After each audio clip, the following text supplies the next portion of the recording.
Friends, as you have seen and heard over the last several days, Israel is a thriving country, an almost unbelievable success story. It is a country of many cultures and religions that maintains a vibrant, if sometimes noisy, democracy.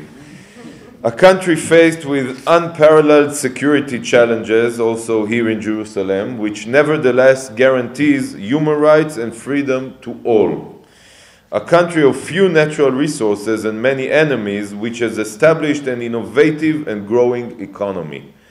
A country built on an ancient history, which is making the world a better place through modern medicine, science, and agriculture.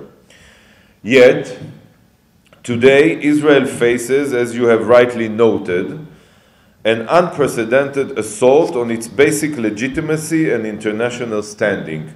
Israel's enemies have learned that Israel cannot be overcome by conventional warfare or terrorism. Of course, they still continue with conventional warfare or terrorism, but they have also therefore turned to political, economic, and legal warfare as a means to achieve their ultimate goal, putting an end to Israel's existence as the national homeland of the Jewish people. A central element of this assault is what has become known as the Boycott, Divestment and Sanctions Campaign, or BDS. Let me be clear. The BDS campaign is not only a challenge for the state of Israel and the Jewish people. It is a threat to all those committed to peace, to justice, and to universal human rights. Those values that we all share and all believe here, all those who are here this morning. At its heart, the BDS campaign is based on deception and twisting reality. It hopes that by peeling lie upon lie in the boardroom, college campus, and church assembly, it will be able to obscure the truth. It hopes that by manipulating the language of human rights and liberal values, it will be able to hide its real goals, which are anything but liberal. It is a campaign based upon intimidation and coercion. When artists refuse to give in to BDS demands, BDS activists bully them. When corporations reject BDS pressure, BDS activists threaten them. When those on the left have the courage to speak out against BDS, and it happens from time to time, they are immediately silenced and branded traitors. My dear friends, the BDS movement must be rejected by all people of conscience for two key reasons. It is immoral and it is anti-peace.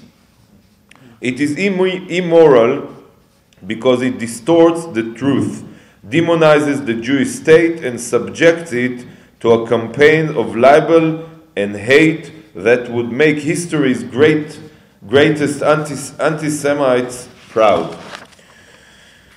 It is immoral because it holds the entire world to one standard and Israel to another, singles it out for sanctions, blame it for the world's problems, and seeks to portray it as the epitome of evil.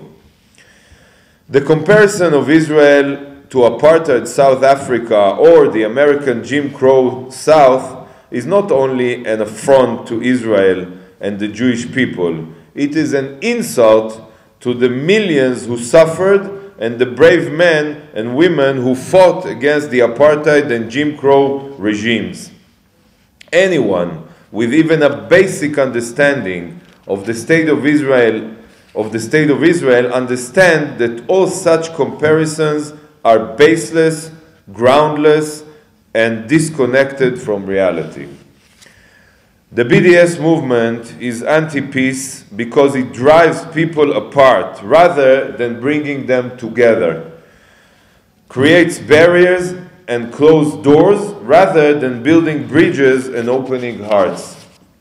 It is a well-known principle of conflict resolution, that a viable peace must be built upon dialogue and trust, mutual understanding and respect, both between leaders and between peoples. If anyone is looking for a way to ensure that the Israeli-Palestinian conflict lasts another 100 years, they should support the BDS movement.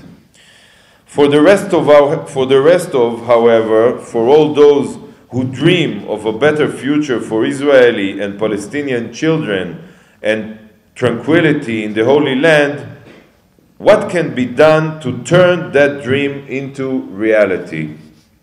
Prime Minister Netanyahu has called on the Palestinian leadership over and over again to walk with him down the only path that can lead to a lasting and viable peace: direct negotiations without preconditions. This is the only path in which all issues are on the table. We recognize that peace will require difficult negotiations, hard decisions, and even painful compromises. There is no other way. We did it before with Egypt and with Jordan, which we have peace agreements, and we could do it again with our neighbors, with the Palestinians. But BDS will do exactly the opposite. Therefore, parliaments, civil society organizations, and people of conscience worldwide should do all that they can to encourage both sides to sit down at the negotiation table without preconditions and without games. They should call on Mahmoud Abbas to stop wasting time on hateful speeches and empty gestures like we saw yesterday night at the UN, in the international arena as well, which do nothing to help the Palestinian people. They should work to convince governments, and particularly the European Union, that one-sided sanctions and pressure against Israel only make peace more difficult to achieve. They convince the Palestinian leadership that it can achieve its political goal without negotiations or compromise, and the Israeli public that it cannot rely on the international community, and again, especially on the European Union. They should demand that the Palestinian Authority end its daily racist and anti-Semitic incitement against Israel on official PA TV, radio, newspapers, schools, and summer camps. And I believe that you know exactly what I'm talking about. They should insist that the Palestinian leadership promote a culture of peace and prepare its people for reconciliation and an end to the conflict. They should assist in developing a Palestinian government which respects the rule of law, human rights, and freedoms. Friends of both Israel and the Palestinians should reject and oppose the BDS movement in all its forms. This is not an issue of left or right, Democrats or Republicans, conservatives or Labour, socialists or Christian Democrats. Opposition to BDS should be shared by all those who value human rights, who seek justice, and who love peace. We appreciate the work that the Israel Allies Foundation is doing all over the world to oppose BDS and expose its true face. So again, thank you very much, Josh. And Josh and I were working together for many years, and we are aware for the important job that you're doing for us, for the State of Israel, of course. Friends, I have said that I am optimistic and hopeful. I am hopeful because in the end, one cannot distort reality and hide the truth forever. One of our main goals is to bring as many people to Israel as possible. 1 hour in Israel, meeting its people, walking its streets, seeing its diversity is enough to bring the towers of lies erected by the BDS campaign crashing down. We say that Israel sells itself. All we need to do is make sure that people have the opportunity to come here and see it for themselves. So I'm hopeful because reality and truth are on our side. I'm hopeful because the Jewish people have overcome great challenges time and time again throughout their history. And I'm hopeful because I know that Israel has great friends and allies around the world like yourselves. So again, to you and to the World Jewish Congress and to the International Christian Embassy Jerusalem, I want to thank from the bottom of my heart for all what you are doing for the state of Israel, for peace, and for the truth. Chag Sameach, happy Sukkot, and enjoy the rest of your stay here with us in Israel. Thank you very much.